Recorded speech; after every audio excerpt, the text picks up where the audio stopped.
자, 요게 이제 할 것은 고구려의 성장 과정 관련된 내용인데, 요 내용을 이제 하기 전에 좀 약간 이제 배경 설명을 보면요. 그 고구려인들은 이제 그 보통, 어, 지배족이 예족이죠. 예족, 이 부유족 계통이고, 물론 이거는 계도부를 중심으로 해갖고 얘기를 하는 거고요. 그 다음에 이제 피지배 계층, 다수를 차지하는 게 맥족이에요. 맥족.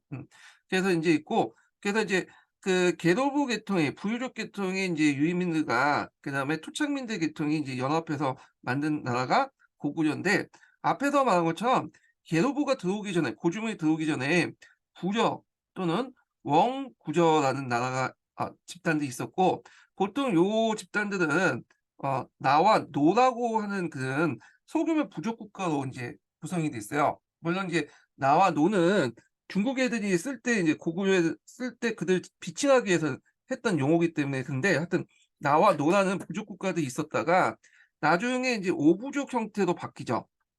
예. 부채제는 이렇게 해서 나와 노가 5개 부로 합쳐지게 돼요. 그래서 인제 5개 부가 있었는데, 초기 때 이 고구려의 수장은 여러분들 알다시피 손오부였죠, 손오부.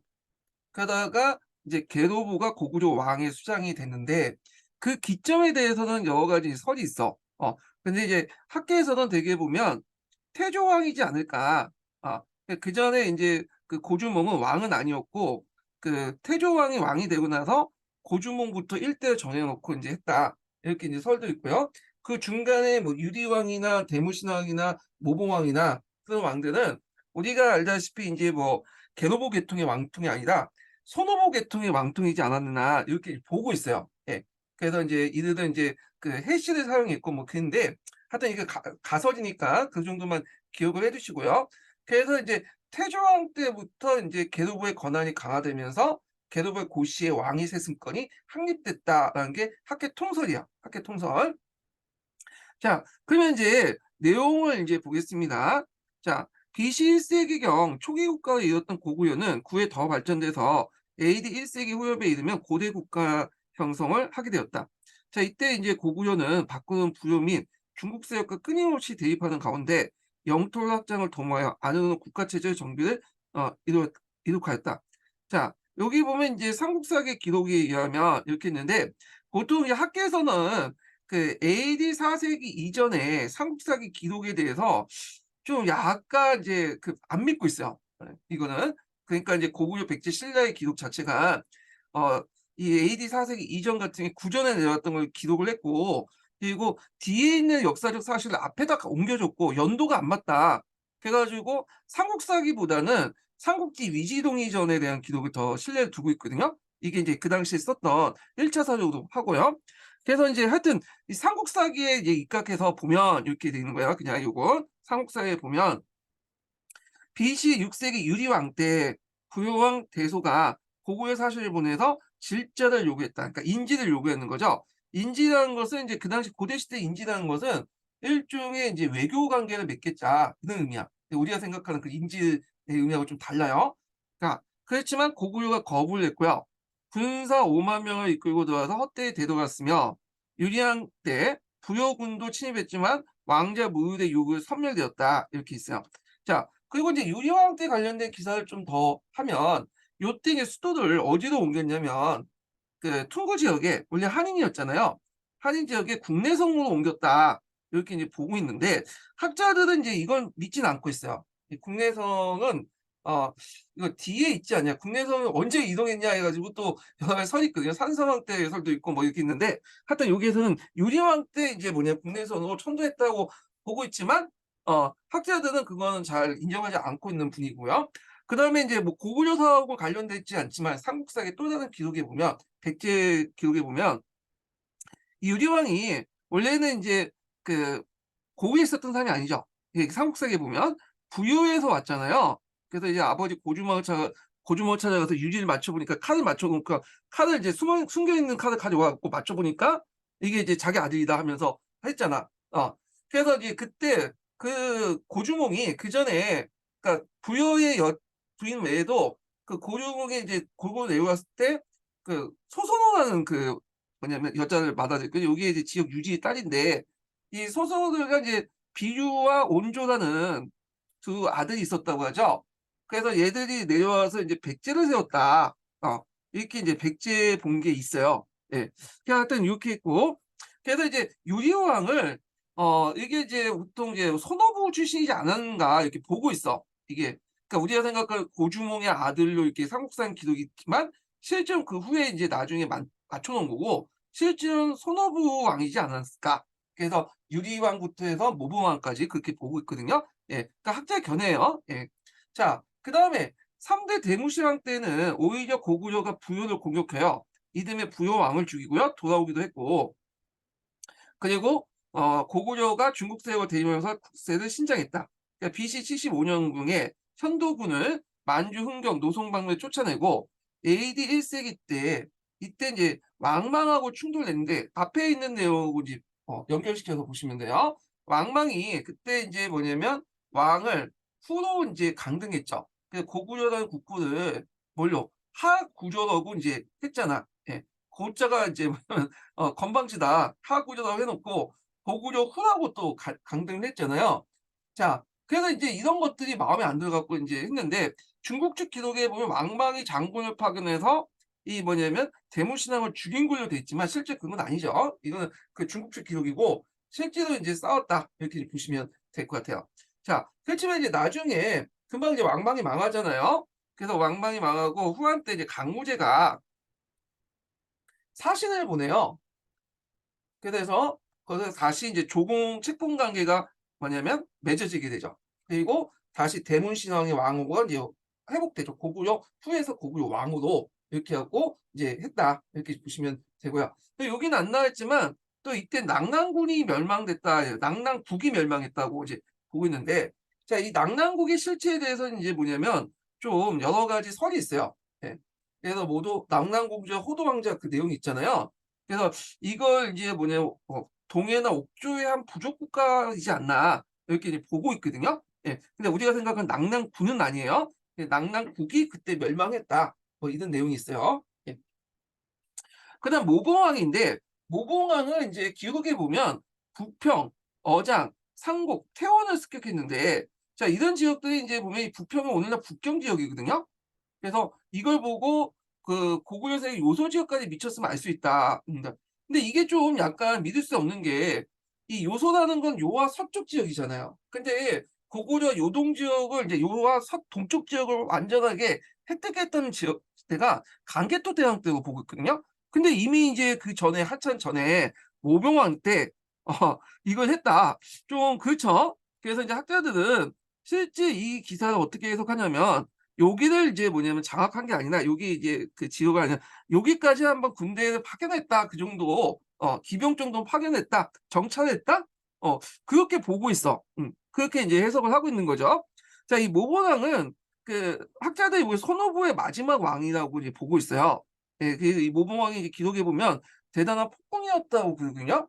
그래갖고 이 사람이 이제 특징이 뭐냐면 사람을 의자에 앉으면 되는데 사람을 데리고 와서 이제 앉히게 하고 거기에다 이제 뭐냐 이게 뭐냐면 그 끌어안게 하고 거기에 의자를 이제 사람 등에다 앉았다고 그래요. 자기 엉덩이 대고. 그러니까 사람의 등을 의자 대신에 사용했다. 그렇게 했거든요. 그래서 그렇게 하다가 이제 한 명이 그걸 보고 나서 이제 빡쳤는지 이 모범왕을 죽였어.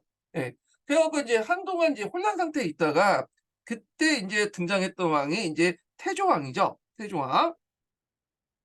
자, 태종은 AD 1세기 때 후엽 때 등장했는데 이 태조왕이 등장할 때 어린 그러니까 처음부터 이제 그 어린 왕으로 등장했거든요. 그러니까 어릴 때 등장했어. 어릴 때. 그래서 그 엄마였던 그 부여태후가 이제 뭐냐면 그 약간 섭정을 했다고 이제 보고 있는데 이 태조왕의 통치 연도를 보면 53년부터 해서 146년이에요.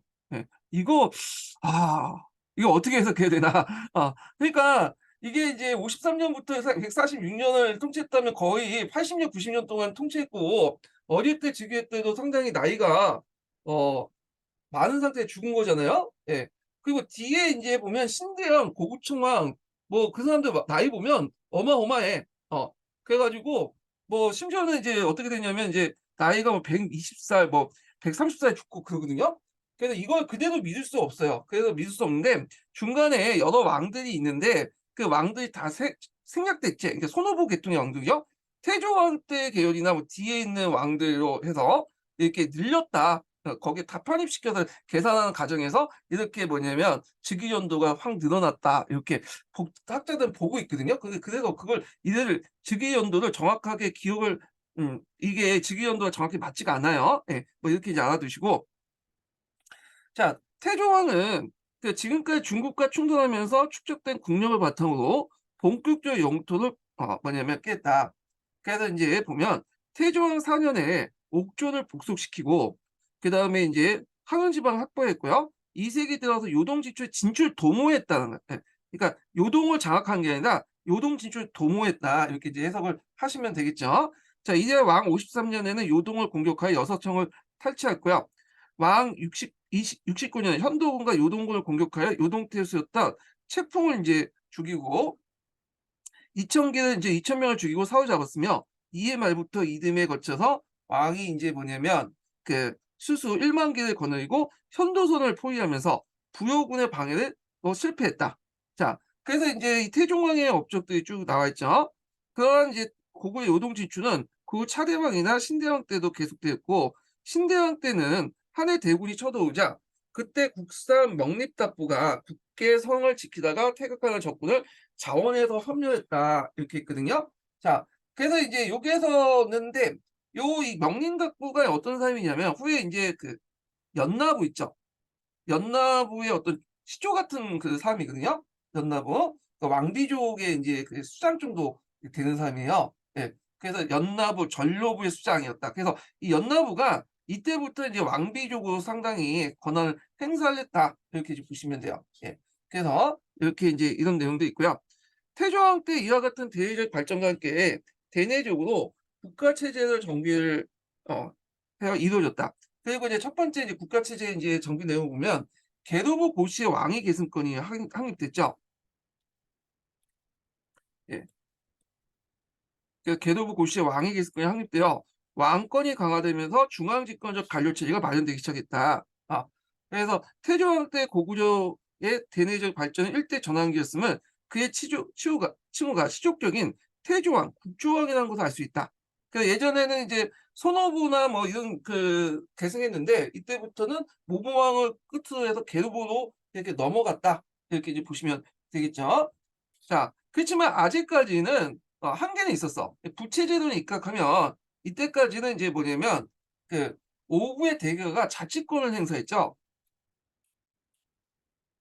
그렇기 때문에 자체적으로 종묘 사직도 있고 관리도 있고 그래요. 예. 그렇기 때문에 완전하게 뭐냐 중앙 집권화 국가는 아니었어요. 이거는 나중에 조금씩 했던 거고요. 예. 자, 그래서 인제 요 내용들 좀 기억을 해 두시면 될 것 같아요. 예. 그래서 있고 그다음에 여기에서 좀 보충을 하면 이제 그 태조왕 때 또 하나가 뭐냐면 아까 이제 현도와 낙랑을 공격을 했고요. 그리고 서안편을 공격해요, 서안평. 이게 있는데 기록에 보면 서안평을 공격했다. 요 내용이 있거든요. 이 서안평은 어떤 곳이냐 하면요. 전략적 요충지인데 여기 보면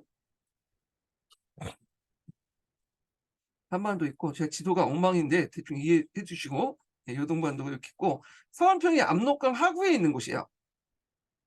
요게 왜 중요하냐면 여기가 낙랑이 있잖아요. 그러니까 낙랑이 인제 요쪽 그 당시에는 이렇게 직선 항로가 아니라 연안 항로로 갔죠. 그래서 요 거점 역할, 통로 그러니까 낙랑이 중국으로 가기 위해서 중간에 거친 거점 역할, 기지 역할을 했던 것이 이 서안평이야. 그래서 서안평을 통해서 인제 중국으로부터 물자나 뭐 인력이나 이런 것들 공급을 받거든요. 그러니까 낙랑을 치기 위해서는 이 서안평을 먼저 점령을 해야 돼요. 그래서 이제 이 낙랑을 약화시키기 위해서 서안평을 공격한 것 같아.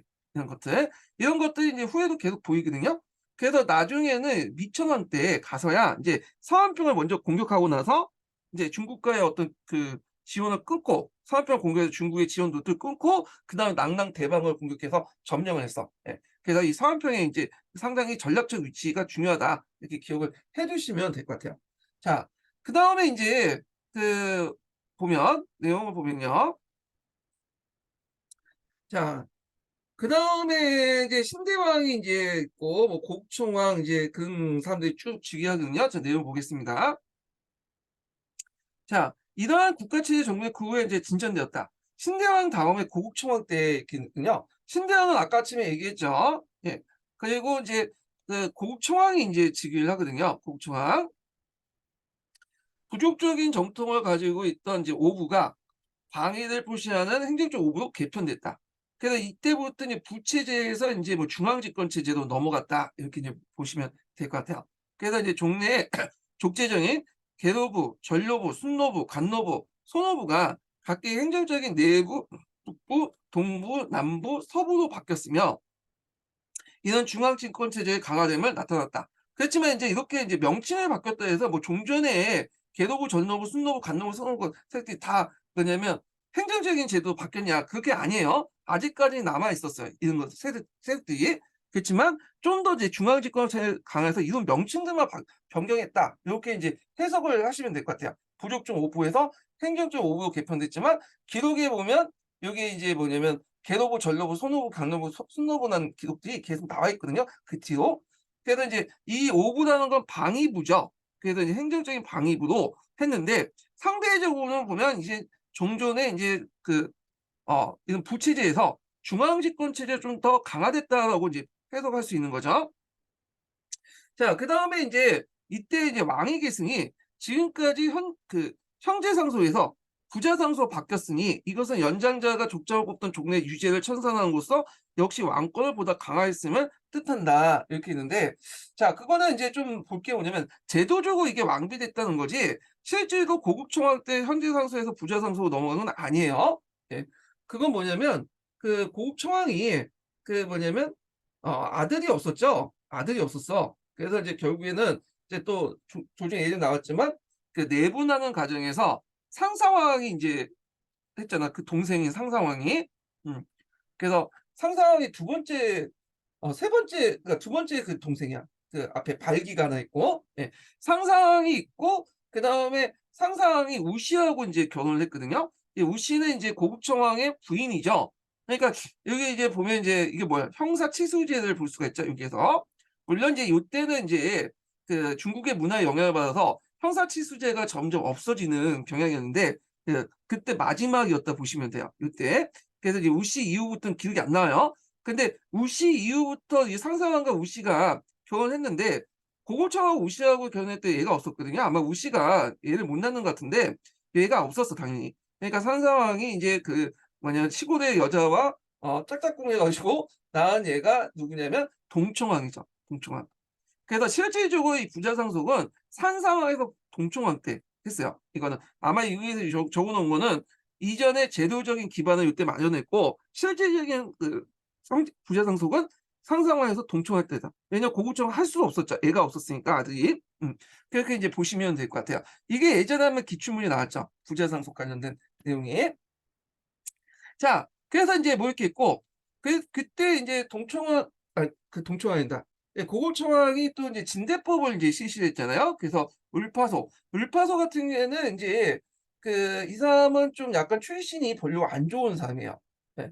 왜냐면 그 당시에 이제 전로부, 연나부 애들이 뭐 이제 세력 키우니까 이게 부족 연나부나 뭐 이런 그 소노부 중에서 이게 뭐냐면 인재를 선발하면 그 그러니까 재상을 임명하면 자기한테 불리하니까 한미한 출신의 을파수를 임명을 했어요. 그래서 이제 을파수가 국상을 했고 요때 이제 진대법을 실시했다고 하거든요. 진대법 뒤에도 나오는데 진대법은 일종의 춘대추납. 그러니까 봄에 빌려줘서 가을에 건너는 그런 거죠. 일종의 한국제도의 어떤 시발점이었다. 이렇게 보시면 돼요. 그래서 고려의 의창이나 조선의 상경창 뭐 이렇게 연결되는 제도인데 자, 이걸 왜 실시했냐? 이거 이제 보면 뒤에도 나와 있지만 일단은 빚을 못 갚으면 어떻게 됐어요? 이 부채 노예가 되잖아. 이들이 그러면 이들이 이제 되면 뭐 기존의 연나무 같은 세력들이 이제 힘이 커질 수가 있겠죠. 음. 그래서 가난한 또 농민을 구제해서 국가 재정이나 국방력을 이제 뭐냐면 유지할 수 있고 그리고 일본하고 관련돼 있지만 귀족 세력들을 이제 뭐냐면 약화시키는 목적이죠. 예. 그래서 이제 있고 그다음에 요 당시에 이제 전로부, 연나부죠. 전로부, 연나부가 이제 뭐냐면 영립씨가 전나부 영립씨가 왕비족으로 이제 고종이 됐어. 제도적으로. 그래서 우리가 알고 있는 우씨도 이제 앞에서 얘기한 것처럼 이 고국청왕의 부인이었다가 또 이제 뭐냐면 산상왕의 부인이기도 하죠. 예. 그래갖고 이제 이것도 이제 일종의 물론 형사치수제의 일환이긴 하지만 또 이제 여기 왕비족 관련된 내용하고 또 연결될 수 있다. 이렇게 이제 보시면 되겠죠. 자, 그래서 이제 이렇게 있고요. 그다음에 여기는 이제 갑자기 미청하고 건너뛰는데 도중에 산상왕이 있어요. 산상왕. 예. 이 산상왕이 이제 고국청왕이 죽고 나서 그 당시 이제 아들 없이 죽었잖아요. 그래서 발기가 있어. 첫 번째 그 아우가 발기고 그다음에 산상왕이야. 세 번째가 막내가 있는데 이름은 기억이 안 나고. 자, 하여튼 이 발기가 처음에 인제 왕이 될 1 순위였는데 그때 이제 우씨가 그 고국청에 죽으니까 그 사실을 알리지 못하게 하고 먼저 발기한테 갔죠. 근데 발기가 쪽을 줬죠. "어떻게 아녀자가 밤에 놀아다니냐." 하면서 하니까 쫓아냈고 그래도 발기한테 쫓겨나 인제 얘가 우씨가 산상왕인데 산상왕은 되게 잘해 줬죠. 그래서 '안 되겠다.' 이 산상왕을 인제 그 뭐냐 왕으로 이제 채택해 갖고 얘가 인제 왕이 됐고 발기가 이 소식을 듣고 열받아 가지고 인제 공성시위와 결탁하다가 결국 패하고 나왔죠. 자, 그래서 인제 있고 산상왕 때 좀 특징이 뭐냐면 한도산성으로 이제 뭐냐면 천도했다라고 돼 있거든요. 예. 그래 갖고 요걸 인제 좀 볼게요. 이게 상당히 좀 복잡해. 이게 예전에 한번 기출문제 나왔거든요. 그래서 고구려의 수도 변천 과정이 상당히 뭐냐면 복잡해요. 예. 그래서 한번 좀 정리하고 넘어갈게요. 여기는 제대로 안 됐고 예전에 좀 약간 이제 심화 과정 관련된 내용이 심화 서적 관련된 내용이 있는데 국편이나 하여튼 뭐 여러 자료를 읽어야지 제가 인제 그 이해할 수 있는 부분인데 제가 한번 간단하게 좀 정리는 해 보겠습니다. 예. 예전 제가 자료를 가지고 좀 할게요. 자, 여기에 보면 고구려 같은 게 크게 수도를 세 군데로 옮겼어요. 지역 기준하면. 처음에는 한인 지역, 그 오녀산성에 있는 한인 지역 있죠. 게다가 이제 한도성, 그다음 국내성에 있는 국내성 지역 있죠. 이게 통구 지역이죠. 통구. 통구 지역은 이제 압록강 중류 지역인 통구 지역으로 이제 옮겼다가 나중에 이제 그 우리가 알고 있는 평양 지역 이렇게 연결돼 있는데 보통 그 중국 우리나라 고구려 같은 경우에는 산성 평저성 체제죠. 수도를 정할 때. 그러니까 산성이 있고 그다음에 평저성이 그 또 밑에 있어. 그래서 그 오녀산성 밑에 하고자성도 있고요. 그다음에 국내성이 이제 그 평저성이면 그 산성은 한도성이 있죠. 평양 같은 경우에는 처음에 안락궁성이죠. 안악궁성이었다가 그 밑에 대성상성이 있죠. 평저성은 안악궁성. 그다음에 그 밑에 대성상성이 있고 나중에 인제 그 후기 때 들어가서 장항성이 인제 있고 그다음에 인제 있고 이 장항성 때 들어와서 산성 평저성 체제가 아니라 인제 뭐냐면 이때는 완전히 나성 체제로 바뀌어요. 예. 이 장항성. 근데 그 이전까지는 주로 이렇게 오년사성, 하고자성, 그다음에 국내성, 한도성, 그다음에 안악공성, 그다음 대성상성 같은 산성 평저성 체제였다. 이렇게 보시면 될 것 같은데요. 자, 그러면 이제 내용을 볼게요. 자, 여기에 보면 요리왕 때 이제 뭐냐면 위나완서 이게 아마 인제 이쪽 그 국내성 쪽으로 인제 갔다고 이제 보고 있거든요. 근데 이거는 믿지 못하겠고 자, 상상왕 때 한도성을 이제 쌓았다고요. 한도성이라는 것은 여기 국내성이 있으면 예전에 한번 시험 문제 나왔는데 요 북쪽에 있는 산성이에요, 산성. 예. 그래서 여기가 국내성이 있으면 요쪽에 인제 한도산성을 이제 있거든요. 그래서 적이 쳐들어오면 국내성에서 방어하기 힘들면 여기 한도산성으로 이렇게 도망가서 여기에서 이제 장기간 버티는 곳이야. 그래서 왕이 돕을 한도로 옮겼다. 이 기록이 나와 있어. 이게 삼국지 위지동 이전에 나와 있어요. 그래서 인제 요때 한도산성을 수도 삼았다. 이렇게 이제 보고 있고요. 그다가 인제 뭐냐면 그 고공 원왕 때 평양성을 축적했다라고 했는데 요 평양성이 어디 있는지에 대해서는 여러 가지 설이 있어요. 이 평양이라는 게 우리가 생각하는 그 저쪽 그 평양성이 있잖아요. 근데 이 평양성은 우리가 생각하는 그 평왕 때 만들어진 거고 이거는 그 이전에도 평양성이 자주 나와. 이 평양성은 그 뭐냐 전략적 요충지 아니면 또 수도라는 의미거든요. 그러니까 일반 명사지 어떤 특정한 곳을 평행선이라고 이제 하지 않아요. 그래서 이 평행선이 어딘지에 대해서는 아직도 이제 말이 많고, 자, 그래서 인제 있다가, 자, 고거 원앙 때 이 국내에서만 쌓았고 고거 원앙 때 평양 동항서 이관, 이게 이관하는 것은 인제 뭐냐면 잠시 옮겼다는 거죠. 뭐 이렇게 있는데, 뭐 이런 것도 인제 여러 가지 설이 있는데 하여튼 이거 건너뛰고, 그다음에 장수왕 때 평양을 천도했다 이렇게 있거든요. 그때 인제 평양이라는 지역은 요게 우리가 생각하는 평양이라는 지역이 아니라 아마 요거는 그 국내성이나 한도상성의 부근에 있는 그 지역일 거다. 그러니까 국내 그 토 통구 지역 있죠. 통구 지역 안에 있었던 지반 지역이라고 하죠. 지반 지역의 안에 있는 그 평양일 것이다라고 보고 있어. 그래서 우리가 알고 있는 이 평양이라는 것은 장수왕 때 이제 이동했던 건데, 초창기 때는 인제 안압공성과 대성상성이 이 평양 지역에 성을 삼았거든요. 초기 때 인제 그 예 평양성이에요. 그래서 이걸 초기 평양성이라고 해요, 또 평양성. 그러다가 이제 양홍환 때 그 장항성을 쌓았고, 그러다가 평ong할 때 장항성을 이제 도읍을 했죠. 요때 장항성 오늘날 평양성을 얘기해요. 후기 평양성을 얘기해요. 예. 그래 갖고 이게 수도 과정이 상당히 복잡해. 그런 것도 좀 기억을 해 두시면 될 것 같아요. 예. 그래서 이제 요때 산상황 때 수도를 한도성으로 옮겼다. 이렇게 이제 보는 학자도 있고, 예전에 이제 국내성으로 이렇게 보는 학자도 있어. 그래 갖고 이제 처음에 학자 하여튼 있는데, 듣기로는 제가 한도성과 국내성을 같이 했다고 보고 있거든요. 하여튼 요거 이제 예전에 한번 기출문제 나올 때 한도성이냐 국내성 가지고 논쟁이 있었는데, 제가 듣기로는 둘 다 해 줬다고 그래요. 그래 갖고 이렇게 인제 뭐냐면 수도를 이렇게 옮겼고, 평양이라는 그 지명 자체가 좀 약간 인제 우리가 생각하는 지금의 평양이 아니라 그 당시 고국 원앙이나 이런 사람들이 막 "평양성 옮겼다." 이렇게 한 거는 전략적 요충지나 중요한 인제 그곳을 옮겼다, 이렇게 보시면 될 것 같아요. 그러니까 어떤 고유 명사가 아니라 일반 명사의 평양이라는 말을 자주 사용했다는 거죠. 이런 것들을 좀 알아야지 나중에 인제 뭐 뒤에 평양성이 자주 나오거든요. 그걸 이제 이해할 수가 있어. 그러니까 우리가 생각하는 그 평양이라는 것은, 평양성이라는 것은 평ong왕 때 가서야 그때 등장한 거고, 그전에는 평양이라는 것이 꼭 그런 의미로 쓴 게 아니라 특정한 지역이 아니라 어떤 중요한 요충지를 평양이라고 했다. 이렇게 이제 보시면 되죠. 예. 하여튼 복잡한 건데 이렇게 그래요. 그래서 원래 이게 고대사가 이렇게 해석 여하에 따라 너무 다양하게 해석하기 때문에 좀 복잡해요. 예. 자, 그래서 이제 다시 읽어 보겠습니다. 상사왕이 인제 이렇게 해서 이때 있고, 그다음에 인제 또 보면 산상의 아들이 이제 동총왕이죠. 예. 그래서 동총왕 관련된 내용을 좀 볼게요. 자, 그 후 인제 고구려는 중국 세력과 대립을 통해서 더욱 국내에 뭐냐면 세력을 신장했다. 그러니까 산상의 아들 동청왕 때. 그러니까 이때 인제 중국이 인제 고구려한테 두들겨 맞았던 이유가 뭐냐면 분열 때문에 그렇죠. 이때.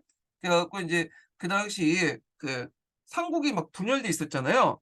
예. 그러다 보니까 인제 이렇게 이제 이걸 이용해 가지고 세력을 확장시킬 수 있었던 거야. 자, 동청왕은 뭐냐면 위, 오, 촉의 삼국을 분립하자 이들의 대립 관계를 이용해서 오와 친교를 맺고, 왕 16 2월에 중국의 낙랑을 이긴 서안평을 또 공격해요. 물론 이제 실패했지만. 그래서 이때 이제 뭐냐면 누가 쳐들어오냐면 위나라 장수였던 각고금이 이제 반격을 받아 가지고 수도까지 함락을 하게 돼요. 예. 그래서 고초를 겪게 되는데, 자, 이때 인제 나중에 인제 국내성 부근에서 뭐가 발견되냐면 각고금 기념비가 발견되거든요. 그래서 각고금이 국내성을 점령하고 나서 거기에 인제 기념을 하기 위해서 세운 비유가 있어. 근데 비 자체가 발견된 게 아니라 그건 이제 비누는 없어졌고 비의 그 쪼가리 있죠. 조각이 발견돼. 이 각고금 기념비. 그래서 인제 요게 있다. 자, 그래서 인제 그러나 미청아 글이 인제 중국 이렇게 있고, 근데 요게 중간에 많이 빠졌죠. 위에 공격하고 나서 수도가 함락됐어. 그거 뭐 무슨 얘기야. 수도가 함락되면 어떻게 돼요? 좀 설명을 해야 되는데 빠졌어. 그래 가지고 그래서 이제 요걸 이제 좀 보충 설명하면, 수도가 함락했잖아요. 그래서 이제 이때 수를 받았는데 어디까지 도망갔냐면 왕이 동해안까지 도망을 가요. 예. 그래서 이제 각구경을 점령하고 왕기가 또 인제 위나라 왕기가 계속 쫓아오거든요. 그때 이제 미르하고 유유의 하락으로 간신히 목숨을 삼고 목숨을 이제 건지고 나서 이제 다시 회복하죠. 왜냐하면 각국은 입장할 때는 여기를 뭐 점령하기 위함보다는 그냥 타격을 주기 위해서 했기 때문에 뒤에 이제 계속 나와 있으면 경찰성이 끊어질 수 있잖아요. 그래서 물러난 거야. 이렇게 해서. 그래서 인제 이 동청왕 때 있고요. 그다음에 인제 미청왕 때가 있어요, 미청왕 때. 자, 미청왕 때는 인제 보면 그리 중국이 북방민족에 침입을 받은 5, 16국 시대죠. 혼란기에 있었죠. 그래서 결국에는 서안평을 점령해요. 예. 그래서 서안평을 3번에 거쳐서 이제 공격해서 다시 점령한 거야. 이 서안평이 이제 그 당시에 그 한사군과 이제 연결하는 통로 역할을 한다고 했잖아요. 그게 311 년에 정복을 하거든요.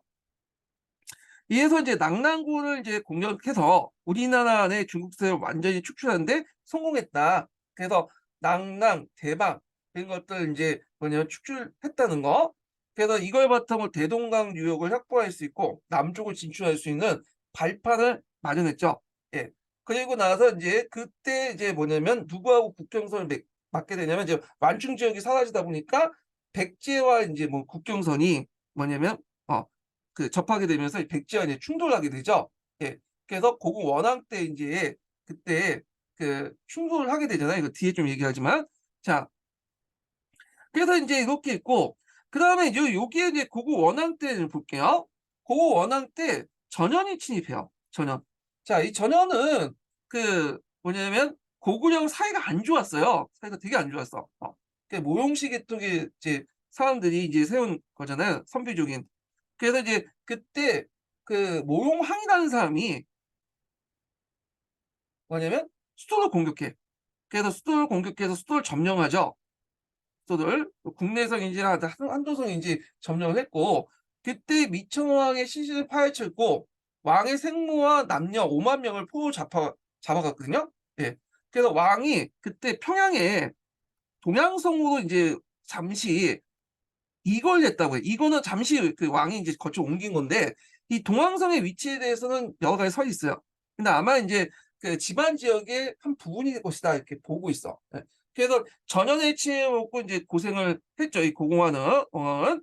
그래 갖고 있는데 요게 인제 요렇게 짤막하게 설명했지만 그거 외에도 또 그 백제하고 또 뭐냐면 충돌하죠.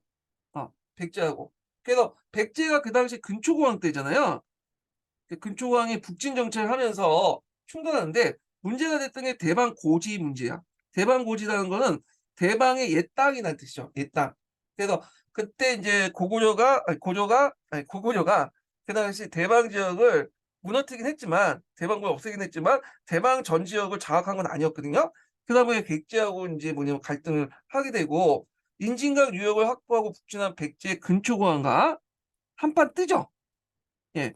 고구 원앙이. 그래서 결국에는 인제 날아가는 화살을 맞고 죽게 돼요. 예. 그때 이제 근초고왕이 이제 있고 실제 싸움은 이제 군구수왕이 인제 뭐냐면 했던 거죠, 군구수왕이. 예. 그래 갖고 그 기록에 보면 군구수왕이 뭐냐면 이제 공구원왕을 이제 죽였다 이런 식으로 나왔는데 이거는 좀 약간 가장된 거고 실제로 싸우는 과정에서 날아오는 화살을 맞고 죽었어요.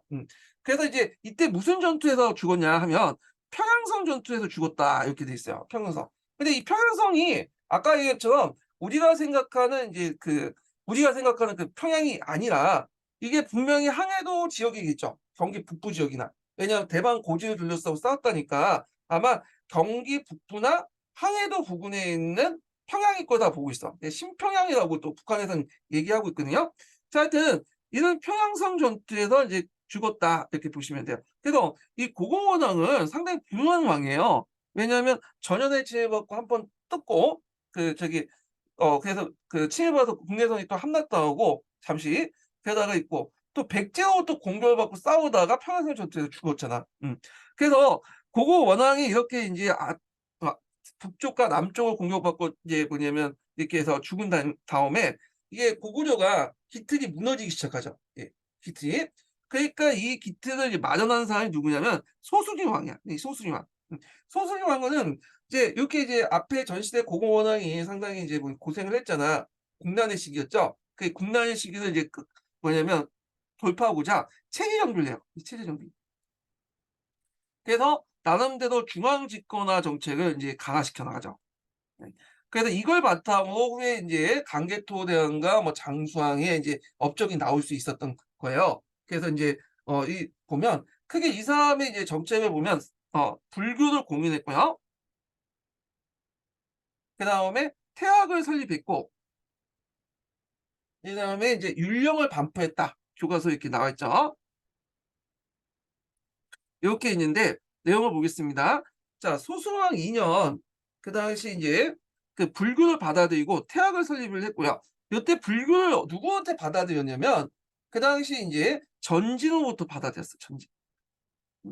전진. 왜냐면 전진 같은 경우에는 인제 그 앞에 있는 전현을 멸망시키고 세운 왕조잖아요. 전현 저족이 세웠던 왕조죠.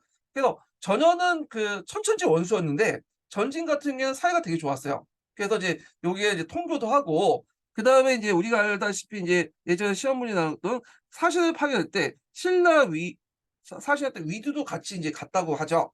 예. 그래서 전진으로부터 불교를 수용했어요. 그래서 전진왕 부견이 사신과 순도를 파견해서 승려의 순도를 파견해서 불상과 경문을 보냈다.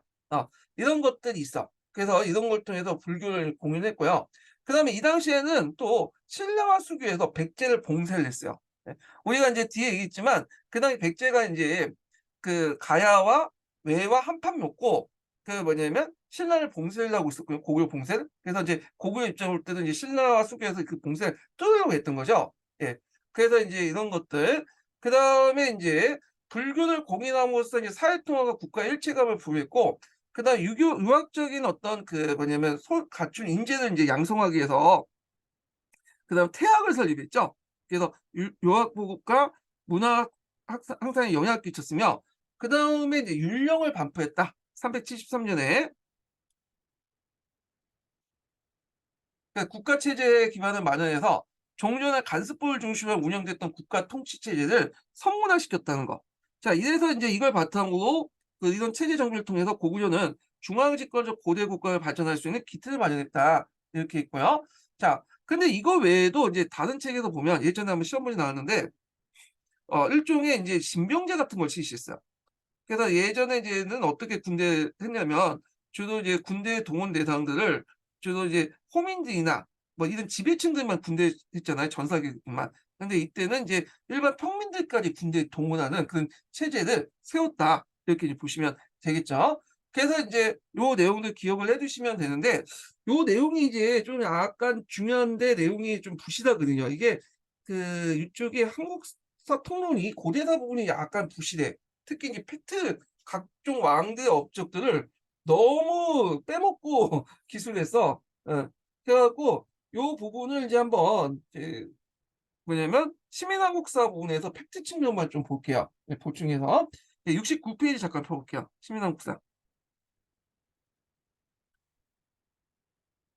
69 페이지. 69 페이지에 보면 소수용왕 관련된 내용이 있거든요. 여긴가? 자, 여기 보면 소수용왕 개혁 정책 관련된 내용 보죠. 자,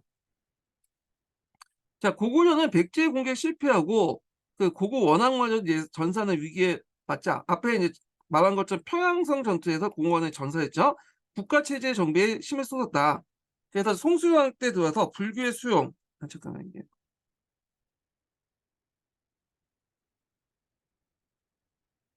자, 불교의 수용, 태학 설립, 율령 반포 같은 등을 통해서 일련의 개혁 정책을 추진했다.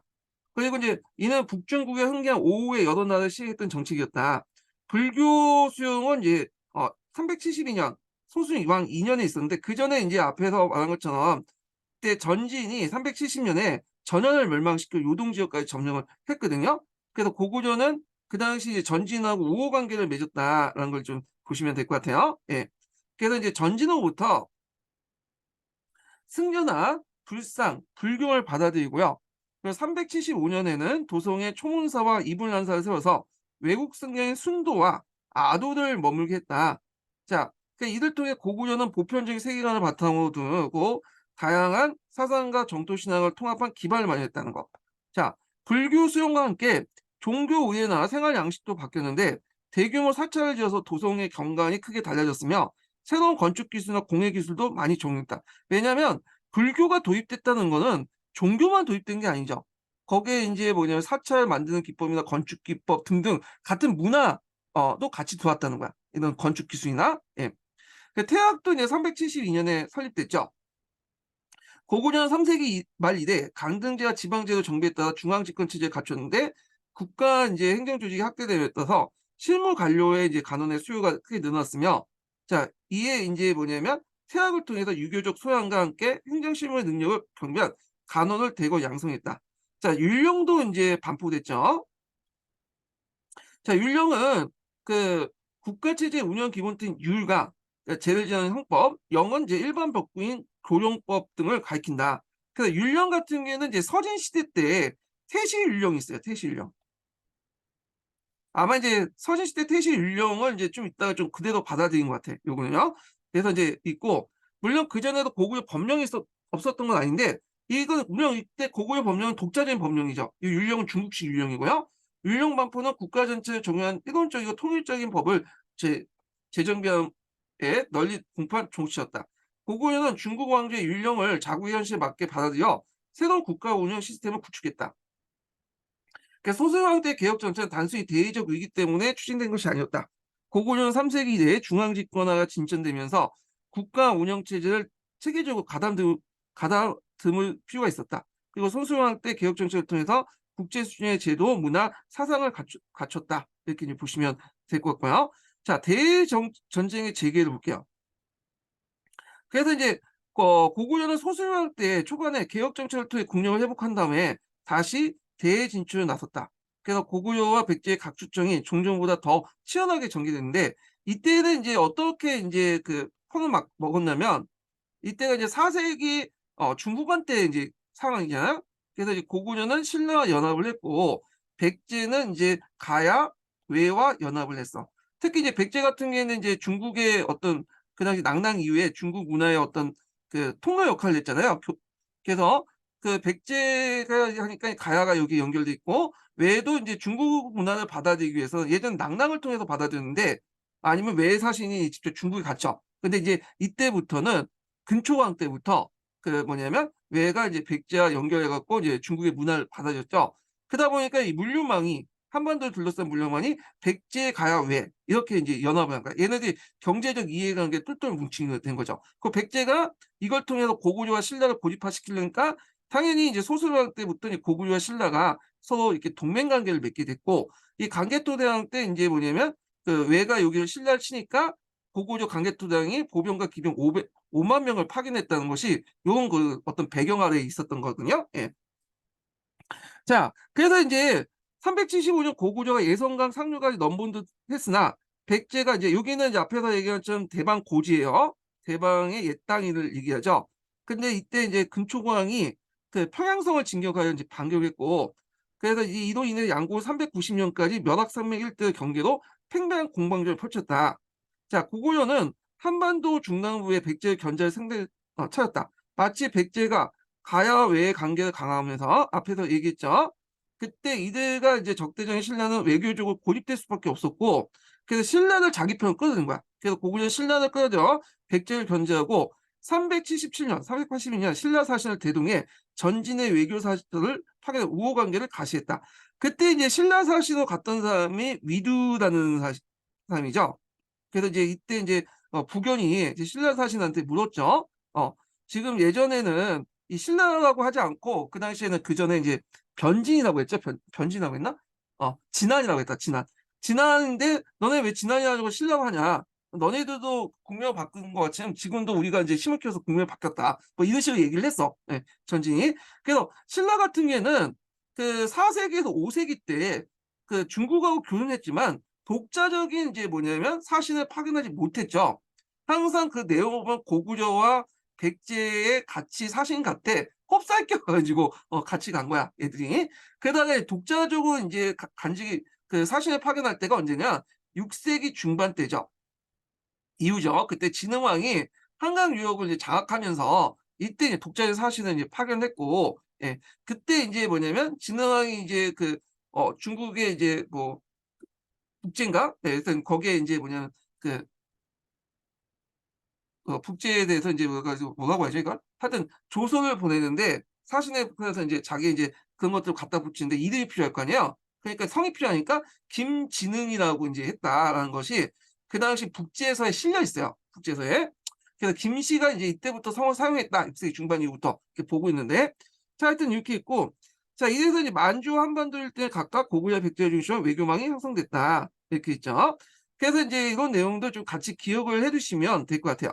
자 그다음에 고국 야망 때 관련된 내용 볼게요. 여기 인제 한국사 통론에는 고국 야망이 이제 없나? 뒤에 인제 있거든요. 잠깐만 이게 갑자기 강개토대왕 때만 나와 가지고 있는데 고국 야왕 때를 좀 보고 읽겠습니다. 이게 좀 계속 같이 읽을게요. 이게 띄엄띄엄 읽으니까 맥이 끊겨. 예. 자 그래서 고국 야왕 때 내용을 보면 요거 인제 여기 있으니까 요걸 대신해서 대체해서 읽을게요. 예. 자 고공양항은 있는데 고공양항은 인제 중국의 요동군과 현도군을 공격했고요. 그다음에 인제 그 뭐냐면 백제를 견제하기 신라의 우호 관계를 또 뭐냐면 그 체결했죠. 그러니까 종전에도 체결했는데 더 인제 체결을 했어. 그래서 그 당시 내무랑의 조카였던 이찬 대서진의 아들을 실성을 인질로 받아들였다. 그러니까 인질을 받아들였다는 것은 그 당시 외교 관계를 의미하는 거야. 그러니까 서로 간의 신뢰성 확보하기 위해서 이제 인질을 주고받았거든요. 그래서 인제 요렇게 해서 있다는 거. 자 그래서 그 내용을 볼게요. 고국 양왕은 그 385년 6 월에 군사 4만 명을 동원해서 후현의 군대를 격파한 다음에 현도군과 요동군을 함락하고 요동 지역을 진출했다. 그래서 고구려 요동 지역의 점령은 후현의 반격으로 5개월 만에 끝났지만 후현이라는 것은 이제 그전에 인제 뭐가 있었냐면 전진이 이제 뭐냐면 그 북연이 그 뭐냐면 비수대전을 일으키거든요. 비수대전을. 그러다가 인제 패하잖아요. 그러다가 인제 요 비수대전이죠. 그러다가 이제 그 모용수라는 사람이 그 후연을 세워. 근데 이 후연을 세웠던 게 모용수가 모용씨 집안이니까 별로 안 좋죠. 그래서 전현이나 후연은 항상 고구려와 이제 대립했던 그 국가야. 자 하여튼 그런 갈등을 했다. 그래서 요동 지역을 점령하려고 했지만 잠깐 점령했고 결국 물러났고 완전하게 인제 확실하게 점령한 거는 강개토 대왕이다. 이렇게 보시면 되겠죠. 그래서 이 고공양항은 소수유 왕의 아들이 아니에요. 이 소수유 왕이 아니고 소수유 왕의 동생이죠. 동생이고 소수유 왕은 그 아들이 없었어. 그래서 고공양항이 이제 잠시 왕위 맡다가 자기 아들이었던 강개토 대왕한테 이제 그 왕위를 넘겨준 거죠. 네 넘겨줬다고 보다는 이제 그 준 거죠. 죽고 나서 이쪽으로 넘어간 거죠. 그래서 강개토 대왕은 소수유 왕의 조카가 되는 거죠. 조카가. 예. 그래서 인제 요런 내용도 인제 기억을 해 두시면 될 것 같아요. 자 그다음에 세 번째 인증번호 좀 알려드릴게요. 세 번째 인증번호는 96 번입니다. 예. 세 번째 인증번호 96 번이에요. 자 그러면 인제 몇 페이지를 펴 보시냐면요. 83 페이지 펴 보세요. 83 페이지. 계속 인제 이렇게 한나라 쭉 보고 그걸 보고 이제 백제 보고 신라 보는 식으로 할게요. 왕별로 살펴보는 게 있어 갖고 도중에 왔다 갔다 하거든요 이게요. 예. 자 내용을 보면요. 자 안으로는 고대 국가 체제를 정리한 고구려 백제, 신라는 이를 기반으로 하여 밖으로는 발전을 도모했으며 이것이 곧 삼국의 상호 황제로 나타났다. 삼국의 이제 상호 황제는 고구려 강개토 대왕이 즉위한 4 세기 말부터 시작됐는데 이는 삼국화역은 이제 각각 내부적인 발전을 촉진하는 자극제가 되었다. 그리고 처음 삼국 항쟁의 주도권을 잡은 것은 중국 세력과 싸움에서 국력을 축소한 고구려였다. 이렇게 했죠. 그리고 나서 인제 내용을 좀 보겠습니다. 자 고구려는 태조왕 때 고대 국가를 완성하고 이어서 소수림왕 때 국가적 토대를 견고히 했고 강개토 대왕과 장수왕 때 이어 국토를 크게 확대했으며 그 전성기를 누렸다. 자 강개토 대왕이 특히 인제 활발한 정복 사업을 전개하면서 영토를 크게 넓혔으며 지금은 총구에 있는 그 집안이죠. 집안에 있는 거대한 강개토 대왕에 비해서 알 수 있다. 이렇게 있죠. 자 강개토 대왕비 같은 경우에는 인제 그 자체가 어마어마하죠. 예. 그래서 상당히 역사적인 이 기록물이고 있는데 요거는 인제 따로 나중에 좀 얘기할게요. 요거는요. 예. 따로 이제 비석 관련된 내용을 따로 이제 정리해서 얘기하고요. 여기서 인제 넘어가고 자 이 비에 보면 자 이 비는 이제 삼국사기 기록하고는 좀 차이가 있는 내용들이 되게 많아. 예. 삼국사기에 언급하지 않는 내용들을 강개토 대왕비에 상당히 많이 언급한 부분이 있거든요. 그러니까 아마 인제 삼국사기 같은 경우에 신라 측 입장에서 인제 썼기 때문에 또 그게 좀 많이 빠진 부분이 있어요. 그러다 보니까 이제 강개토대왕비에 있는 내용을 통해서 보충할 수 있는 부분들이 상당히 많고, 특히 이제 강개토대왕의 이제 업적 같은 경우에 이 대왕의 비문을 바탕으로 이제 했던 거든 했던 거거든요. 그래서 이제 내용을 보면요. 그가 주군에 공주가 세운 곳으로 이회영 장수왕 때였죠. 이회영은 그는 서쪽으로는 후현, 모용시를 격파하고요. 그래서 오랫동안 수건이었던 요동 지역을 진출했다. 그래 갖고 인제 그 당시에 인제 그 뭐냐면 있고, 그렇게 이제 진출할 수 있었던 것이 뭐냐면 중국이 분열돼 있었죠. 심해 공백 상태에 있었어. 그러다 보니까 이제 강개토 대왕은 그 만주 지역으로 뭐냐면 그 확장해 나갔죠. 그래 갖고 인제 그 확장한 내용들 보면 후현을 격파하고요. 그래서 결국에는 이게 요동 지역을 장악했어요. 이 후현은 나중에 내분이 일어나 가지고 북연이 되거든요. 예, 북연. 그래서 이 북연이 되는데, 북연이 인제 뭐가 되냐면 고구려 계대 정권이 돼. 이 북연을 세웠던 사람이 그 고구려 유민 출신이에요. 예. 그 계대 정부를 내 갖고 인제 자기 인제 계대 정부를 삼고, 그 오랫동안 요동 진출을 이룩하였고, 동부군은 숙신을 인제 복속시키고요. 숙신은 이제 오늘날 말하는 여진족을 의미하죠, 여진족. 그래서 인제 만주를 장악했으며, 남쪽으로는 정번에서 임진강까지. 그래서 남쪽에는 인제 그 당시 백제가 있었는데, 백제하고 인제 뭐냐면 한판 떴죠. 예. 그래 갖고 그때 이제 아신왕이라는 사람이 있어, 아신왕. 그래서 이제 아신왕의 이 강개토 대왕 앞에 이제 무릎 꿇고 "영원히 고구려의 노객이 되겠다." 맹세를 하고, 그 표시도 이제 포로와 세포 그 여러 가지 포를 인제 포로와 인제 포로 갖다 바쳤다. 그 기록이 있어요. 자, 그러면 그 당시에 왜 백제를 그냥 멸망시키지 않았냐? 자, 이건 인제 나중에 설명하겠지만 고구려 중심의 어떤 세계관 때문에 그렇다, 이렇게 보시면 돼요. 고구려 중시의 천하적 천 고구려 중시의 천하관. 요렇게 만 왜냐면 고구려 중시의 천하관에 보면 예전에도 기출문제 나왔지만 고구려 왕을 그 당시에 이제 태왕이라고 했잖아요. 태양이 중심이면 여기 보면 주변에 복속국도 있어야 될 거 아니야. 예. 그럼 얘네들이 다 없애버리면 안 되겠죠. 그래서 태양을 중심으로 해서 주변에 인제 여러 제국들 거느리기 위해선 제국이 필요할 거 아니야. 그래서 백제나 신라나 이런 나라들 일종의 자기 제국을 거느리기 위해서 일부 영토만 뺏고 항복시킨 다음에 복속시키는 방식으로 했던 거죠. 물론 이 백제 같은 경우에는 복속한 후에도 계속 개겼죠. 그러다 보니 또 인제 공격을 받고 그랬는데, 자, 하여튼 인제 이렇게 있고, 중부 지역까지는 한강 상류까지 진출하였다. 또 외의 침입을 인제 받은 신라를 도와서 가야 영면까지 군사를 보내 왜군을 무찌렀다. 그 당시 왜는 그 당시 누구예요? 백제, 왜, 가야가 한 편이었죠. 아마 이제 백제의 선동을 받고 왜가 인제 출동한 것 같은데, 그 당시 왜는 학자들 용병을 출동하지 않았냐. 백제에 이제 부름을 받고, 그전에도 근초고왕 때도 인제 왜가 용병으로서 인제 그 당시 야 그 섬진강 유역 이제 점령할 때 그때 이제 나성 아 나진 아 잠깐만, 갑자기 생각이 안 나네. 어 영산강 유역, 영산강 유역 이제 출동할 때 많은 지역 점거할 때 그때 왜가 용병을 갔었거든요. 아마 이제 왜군은 이 백제와 가야에 돈을 받고, 아니 철기를 받고 동원된 부대라고 이제 보고 있어요. 예. 그래서 이 왜를 물리친 다음에 왜의 이제 근거지, 그 옆에서 도와줬던 가야의 근거지까지 공격하죠. 그래서 거기 이제 강개토 대왕비에 보면 종발성까지 이제 공격한다, 금강가야까지. 그래서 금강가야가 이때 심해 쇠퇴해서 대가로 넘어가겠죠. 그래서 400 년에 있었죠. 그래서 400년 전쟁 때 있었고, 그 보병과 기병의 강군 5만 명을 보내서 백제와 왜의 연합군 가야까지 이제 공격해서 점령을 했다. 그러면 인제 이때 이제 신라와 가야 지역에 고구려는 군대를 주둔해서 보호를 삼고, 이때 이제 신라가 고구려의 보호국을 인제 전략을 하게 돼요. 그래서 삼국사기에는 그런 기록이 없거든요. 삼국사기는 신라 입장 볼 때는 상당히 치욕스러운 기록이잖아요. 그 치욕스러운 그 사건이잖아. 그래서 어떻게 표시되어 있냐면 신라의 왕의 그 말이 뭐냐면 "슬피 울었다." 이런 말로 있어. 예. 그러니까 은유적으로 표현을 했는데, 요 관련된 내용 400 년조의 이제 그 당시 가야 정벌 기사는 요 강개토 대왕비에 있어요, 강개토 대왕비에. 자, 그래서 인제 이렇게 해서 이제 한강 이북 지역과 낙동강 하류까지 인제 뭐냐면 차지했다, 이렇게 이제 보시면 될 것 같아요. 자, 이에 고구려는 요동을 비롯해서 만주 지역의 주인공이 되었고, 그다음에 남쪽을 백제를 공격하고 그 신라의 원조의 그 판도가 한강 상류까지 이루게 되었다. 자, 그래서 이 강개토 대왕비의 글씨를 뭐라고 인제 붙였냐면 여기에 국강상 강개토 대왕 호태왕 이런 말이 있죠. 예.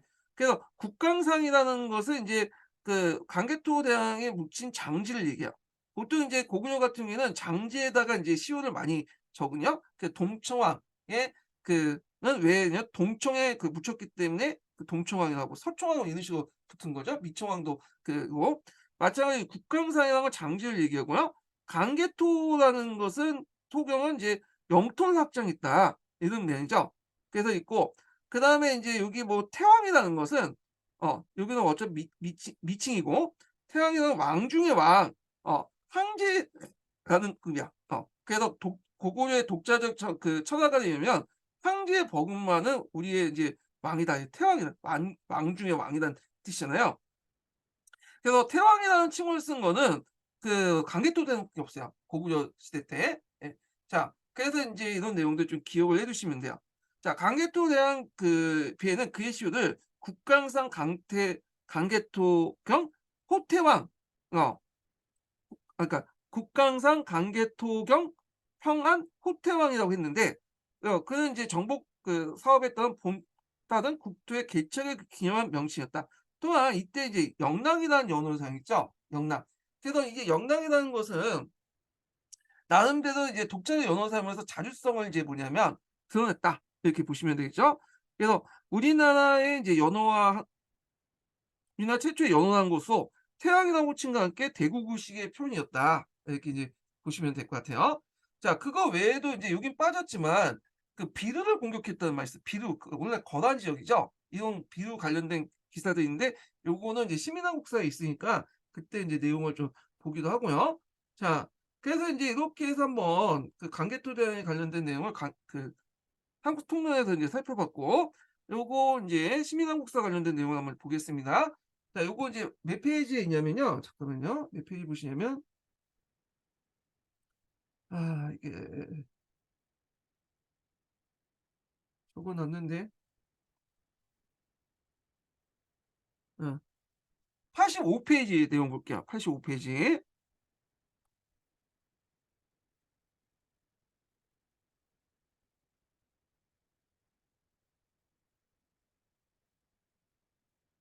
자 거기 이제 강개토 왕의 정복 활동 내용이 있죠. 그 내용 보겠습니다.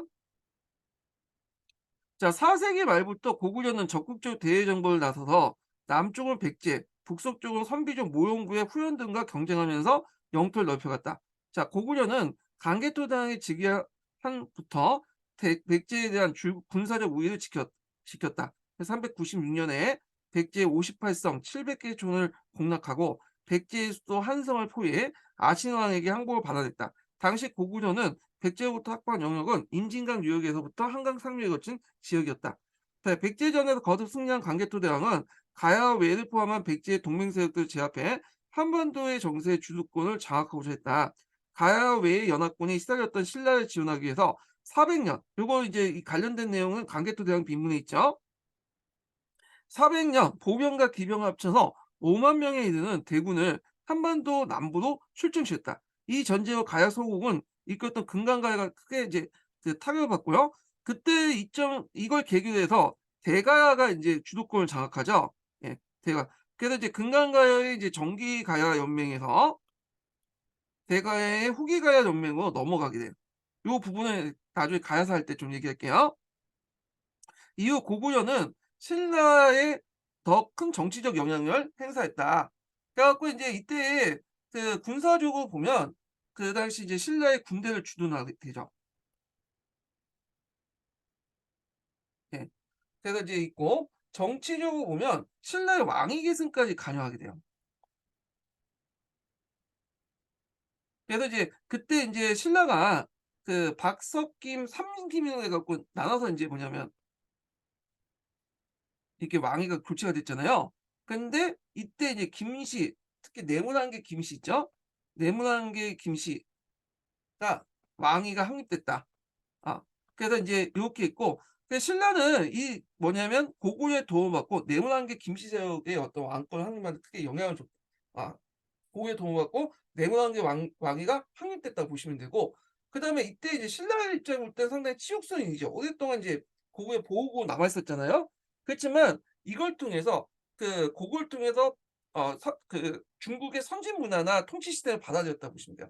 그래서 이런 인프라를 한번 깔았다.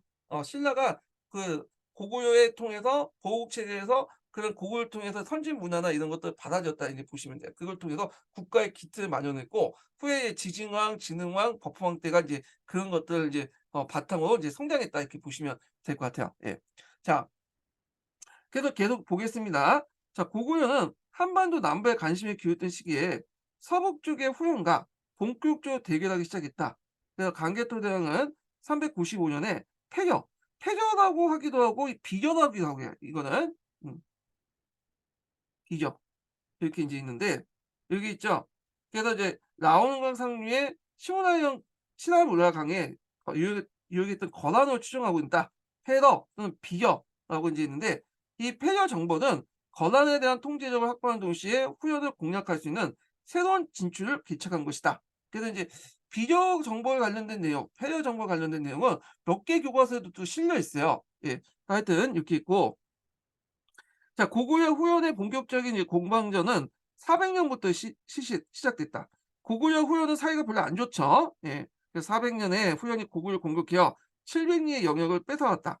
광개토대왕은 곧바로 반격에 나서 402년에 라오는강을 건너서 요소의 숙군성을 함락했으며 404년에 요소를 공격했다.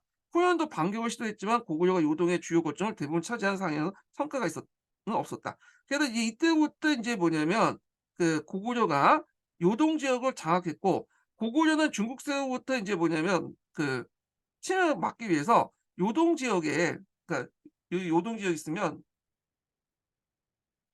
여기 있죠. 이 요동지에 요하 있죠. 요하를 건결 해서 이제 뭐냐면 여러 성을 쌓게 돼요. 우리가 알고 있는 이제 뭐냐면 요동성부터 해서 안시성, 백왕성 등등 이게 일종의 1차 방어선을 만들게 돼. 그리고 인제 요 국내성 부근에 또 2차 방어선을 만들고 이렇게 인제 있는데 예전에는 국내성이 자주 털렸잖아, 중국세로부터. 그 이유가 뭐냐면 주변에 국내성이나 한도성을 보호할 수 있는 어떤 방어진 전선이 없었거든요, 진이. 근데 요때 인제 요동 방어선을 이렇게 쫙 구축해 놓고는 성을 이렇게 쫙 일렬하게 쌓았잖아요, 일련의 성들. 그러면서 인제 쉽게 인제 중국 세력들이 국내성이나 뒤에 인제 통영성을 공격을 쉽게 못 해요, 여기는. 왜냐면 이런 방어선들을 하나하나 다 뚫고 들어와야 되잖아. 예. 그래 갖고 요런 것들을 인제 체제를 만들었던 게 강개토 대왕 때다. 그래서 일련의 요런 성들 쌓았는데 요 관련된 내용이 예전에 기출문에 나왔어요. 요동성, 백왕성 이런 성들 언제 만들어졌냐. 이거는 고구려 강개토 내용들부터 이제 요동 방어선을 구축할 때 만들었다. 이렇게 이제 보시면 되는데 어떤 상황은 그게 아니라 이미 인제 뭐냐면 후현이나 전현 때 만들어진 성이다. 요동성을 그렇게 보시는 학자도 있긴 있는데 이거는 그냥 견해고 제가 말한 것은 인제 예전에 나왔던 시험 기출 근거에 따라서 하는 거예요. 예. 그래서 인제 이렇게 있다는 거. 자, 그런데 407 년에 후현에서 훈발이 쿠데타를 일으키고 모용시 왕실을 내쫓고요. 고구려 지배층의 한 관련 고운이 뭐냐면 즉에 부견을 세웠다. 자, 그래서 이 부견은 고구려 유민 출신이 세운 왕조죠. 그러니까 인제 이때부터는 이제 부견은 어떤 왕조냐면 고구려의 이제 계례왕국 요렇게 보시면 돼요. 예. 계례 왕국으로서 인제 전락이 됐는데 이 북연 관련된 내용은 또 어디에 나왔냐면 뒤에 있지만 인제 북연이 나중에 누구한테 망해? 부기한테 망하거든요. 그리고 그때 이제 북연의 왕족들이 어디로 갔냐면 고구려로 넘어와요. 그래서 그때 고구려가 좀 갈등이 나. 이런 것들이 인제 어디에 있냐면 계로한 국서에 있어요. 이 계로한 국서가. 거기에 인제 나왔던 것이 또 북연 관련된 내용인데 좀 볼게요. 자, 강개토 대왕이 북연왕 고운에게 종족의 예를 베풀었고 고운이 하답하면서 양국의 우호 관계를 맺었다.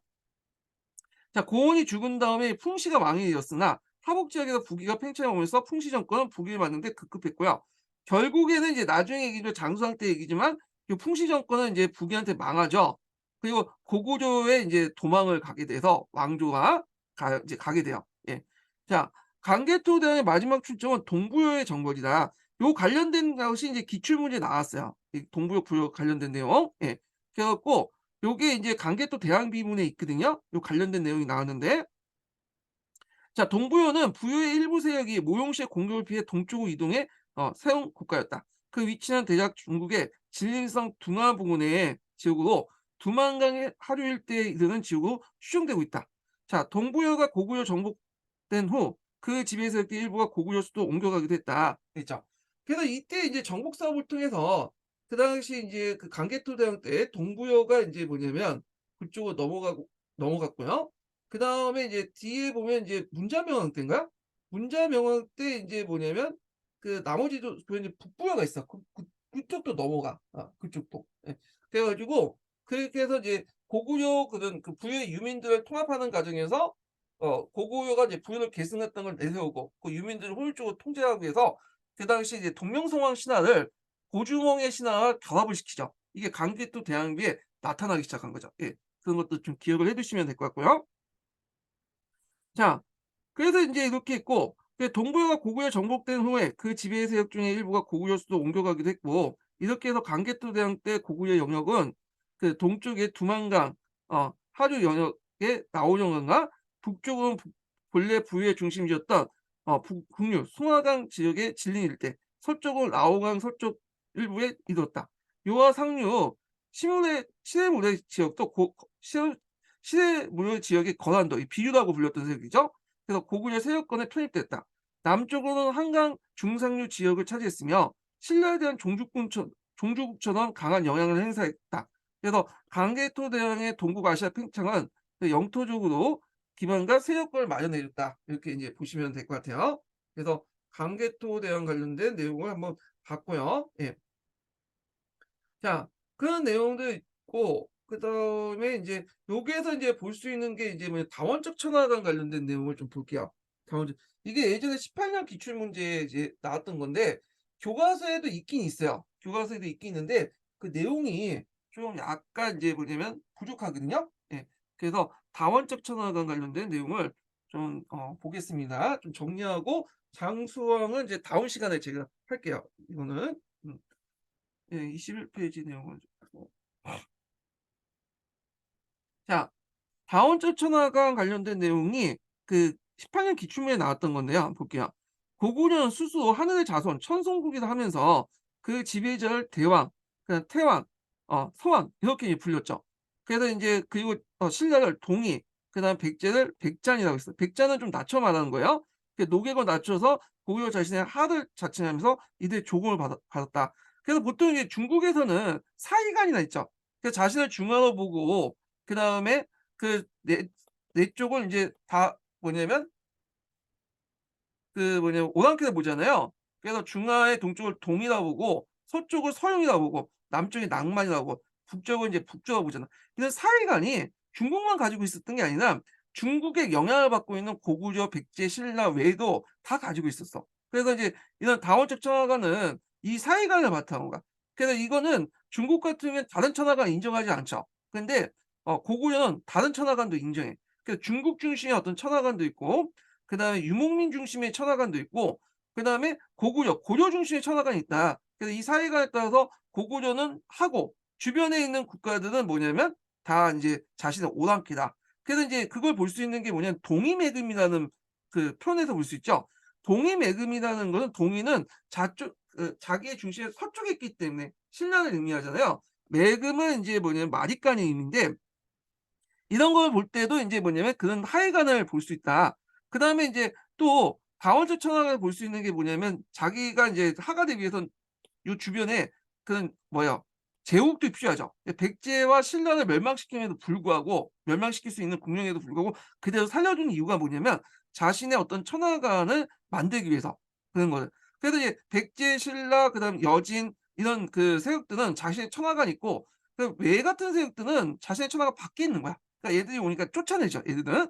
그래서 독자적인 천하관, 다원적 천하관을 가지고 있다. 여기 지금 기억을 해 두시면 될 것 같아요. 그래서 그들의 천하는 동방의 한 부분으로서 중국이나 유목민의 세계가 변존하는 형태를 띠고 있는 한계도 있었다. 뭐 이렇게 있고요. 자, 그러면 이제 다원적 천하관, 고구려 중심의 어떤 천하관을 볼 수 있는 게 뭐냐면 강개토 대왕미죠. 예. 그래서 첫머리에 그러니까 이제 여기 보면 강개토 대왕비에 크게 세 가지 부분이 있거든요. 처음에는 고구려 신화 관련된 내용이죠. 그 고주몽 관련된 내용이 있고, 우리가 여기에 동명성화 신화는 뭐냐면 같이 들어가 있고요. 여기에서 볼 수 있고요. 두 번째로는 이제 강개토 대왕의 정복 관련된 기사가 두 번째 있고, 마지막으로 태왕릉의 수노인 기사. 그러니까 앞에 이 미청왕 무덤이 파헤쳐졌잖아. 그러니까 그걸 이제 뭐냐면 어 그 교훈 삼아서 그 옆에 이제 묘를 지키는 수모인제를 줬어요. 예. 하여튼 뭐 이렇게 했는데, 여기에서 인제 첫 번째 부분에 이 당시 뭐냐면 그 강개토 대왕의 어떤 독자적인 천하관이 여기 보이거든요. 그래서 첫머리의 주몽을 천자지제 하늘의 아들이다. 수 천성국이라 했고 그 지배를 대왕이라고 불렸다. 자, 천성국이라는 것 자체가 중국 시사하고 다르죠. 중국 같은 게 하늘의 명을 받은 천자지만 하늘의 자손이라고 생각하지 않거든요. 이런 것을 볼 때 인제 독자적인 천하관을 볼 수가 있고, 신라는 동의, 백제는 백자이나 녹이고 낮춰 부르고 자신을 하라고 지칭했다는 거. 그리고 인제 그 자신이 중하니까 당연히 조공이나 순순한 기록도 인제 보이죠. 황제가 했던 것을 인제 하고, 순순한 것은 자기가 돌아다닌다는 뜻이야. 근데 이런 것들은 고구려뿐만 아니라 신라나 백제나 일본에 다 보여, 그 당시에. 그래서 이제 신라 같은 게 진흥왕도 곳곳에 돌아다니면서 순수비를 세웠잖아요. 이런 것들과 이제 연결돼서 인제 보시면 될 것 같고요. 그다음에 모두는 오지명에도 이런 것들이 보이는데, 고구려 천하 지방의 천하 사방에 가장 신성한 곳으로 이제 표현됐고, 주몽을 일원 지지하라고 이제 표현했다는 거. 그다음에 중원 고구려비에서도 고구려 왕이 신라 매금을 만났다. 이때 동의매금이라고 인제 불렸잖아요. 그래서 이제 있는데, 요게 신라를 동의, 신랑을 매금으로 부르는데, 매금은 마디간이라는 뜻에서 인제 이걸 예전에 비칭이라고 생각했는데, 신라 비문에도 이 매금이 나오거든요. 그래서 이 비칭이 아니라 그냥 마디간의 이칭이다, 이렇게 보시면 돼요. 자, 그래서 인제 자기 나라를 대왕, 조왕, 천수 이렇게 수천 하늘의 명을 받은 데 반해서 신라를 동의매금이라고 부른 거 있고, 신라 왕에게 신하들에게 의복을 하사했다. 의복이나 칼을 하사하는 건 고대 시대 때 삼국의 하국한테 인제 하는 거거든요. 그래서 인제 이걸 볼 때 종주국으로서 인제 뭐냐면 고구려의 천하관을 보여줬고, 신라에 고구려 당주가 있었다. 그러니까 당이라는 건 군대 당자. 그러니까 군대 사령부에 사령관이 있었다는 거는 당주가 주둔하면서 신라에 영향을 행사했다. 그 군대 사령관이 주둔하면서 신라에 영향력을 행사할 수 있다. 이렇게 이제 보시면 되겠죠. 자, 그래서 인제 이는 고구려가 자국을 중국과 같은 위치에 놓고 신라를 자기 주변에 있는 적업한 국가로 보았다고 말했다. 중국이 동이 등 여러 나라에 대해서 그랬듯이 고구려도 신라의 종주국으로 자처했다. 자, 기타 외에도 영락이라는 영어를 사용했고, 부경왕을 뭐 제후로 봉했다. 이런 것도 독자적인 어떤 천하관, 다원적 천하관을 보여주고 있다. 이렇게 보시면 돼요. 자, 이런 다원적 천하관, 고구려가 가지고 있는 다원적 천하관은 후에 인제 누구한테 영향을 미치냐면 고려에도 영향을 미치죠. 고려의 그 천하관도 고구려의 다원적 천하관에 영향을 받았다고 그래요. 예. 뭐 요렇게 인제 좀 보시면 되고. 자, 그래서 이제 고구려의 강개토 대왕 관련된 내용을 인제 좀 봤고요. 그다음에 인제 볼 게 인제 어 고구려 다음에 계승한 왕이 장수왕이잖아요. 예. 장수왕은 다음 시간에 인제 진행을 하겠습니다. 예. 오늘 강의 듣느라 수고하셨고요. 예, 다음 시간에 뵐게요.